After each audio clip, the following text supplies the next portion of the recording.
Airbus Group International suggests that Namibia could generate revenue from illegal fishing without using its own budget. This can be done through seizing illegal vessels which are fishing in Namibian waters and the issuing of fines while using Airbus's maritime monitoring and surveillance equipment.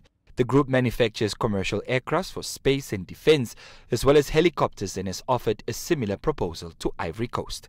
What we would like today is to get your, hopefully, green light, well, first your comments, I'm sure, but hopefully your green light eventually, to start building this partnership together, to build this service together. We will support you with our capacity to access to international financing. This is, of course, a big chunk of our activity. And to set it up together with your team, to set up a service that hopefully will be able to be developed in the next months or as soon as maybe a year from now. President Geingob says government has managed to clamp down on the illegal activities which is threatening the fishing sector. Government welcomes any investment proposal, but line ministers remain the first point of call for such discussions. Geingob and his delegation had previous meetings with the company last year in Paris, France as well. So I'm glad that we are proactive, we realize our financial situation, and therefore we're trying to package a win-win situation where really we can earn revenue from the services and you can recoup from there and so on. So it sounds good, but I cannot give you go ahead now. You are talking to relevant ministries and we'll discuss it.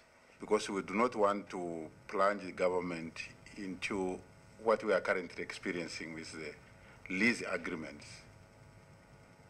We have had to spend so much because of the way the lease agreements were coined. We ended up in the court in Britain where we had to pay so much from government. In a case like this, where we will undoubtedly have foreign exchange exposure, you know what's happening in this part of the world. We have a dramatically fluctuating currency.